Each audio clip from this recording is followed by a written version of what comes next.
Hi everyone, I'm Yesar from Cars and Crowns, and for this series we're gonna discuss about the range of the Taycan, how far you can use the car.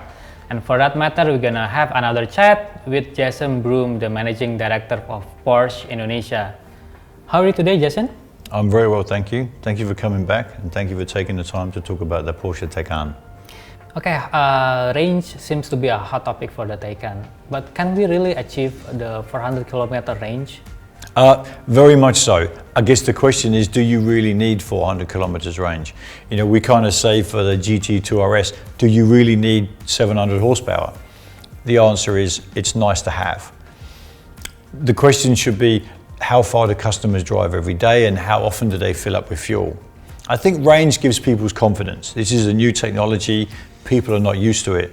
So we gained from experience in the internal combustion engine cars. Customers want to have the ability to have the range in case they want to go long distances. So we're quite confident that the numbers that are stipulated on the website, that range will definitely be possible in Indonesia.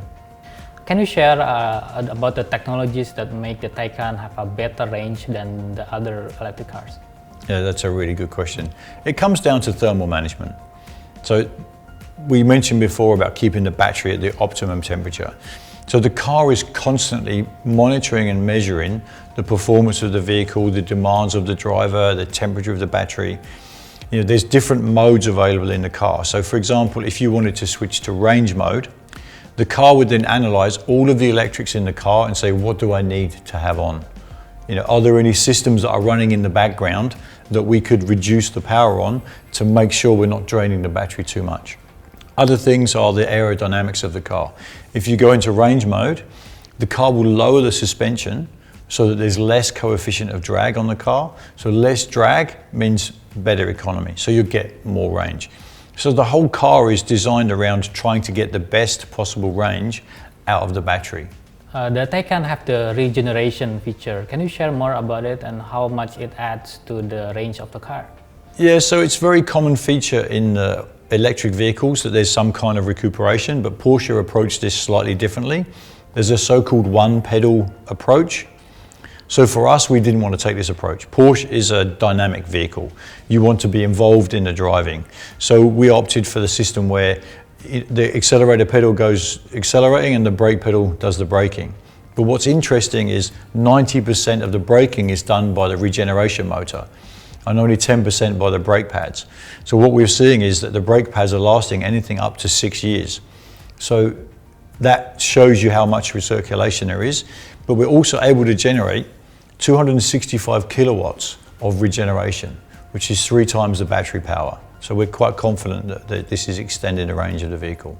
So there are some online reviews and people found out that they can achieve higher range. Does it mean that Porsche is being conservative this time around? We like to think we're conservative, but we also don't want to have a situation where a customer can't reproduce the circumstances that we've done. We don't want to overpromise and underdeliver. So whatever we stipulate in the brochures or online is achievable in the real world by our customers. Yes, it's become a bit of a trend that people are posting videos, oh, I got this better miles, I got this better range, I did this, etc., etc. And this is great for us. It shows confidence in the brand, and we want people to understand if they buy something from us, they get exactly what they wanted and probably a little bit more.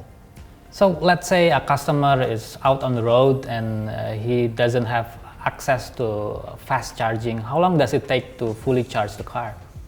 The simple answer really is it will charge while you're asleep. I think the main thing to understand is how much range do you need from the battery, how long do you need to charge the car for. Research shows us that over 80% of customers are charging the vehicle at home. So if you have a 400 kilometer range and you're only driving an average of 50, 60 kilometers a day, you're really shouldn't be in an environment where you have to worry about charging. The simple maths are the 11 kilowatt charger that comes with the car has an 88 kilowatt battery, so it's about 7 to 8 hours to charge the battery. So we're quite confident that overnight is sufficient for what you would use during the day. Okay, thank you, Jason, for elaborating about the range of the Porsche Taycan. For the next series, I think driving experience will be interesting since it's a Porsche. Can we talk about it next time? Yeah, absolutely. Driving experience is something that I'm personally happy about, and all Porsche owners are most interested in is the see, touch and feel. Is it really a Porsche?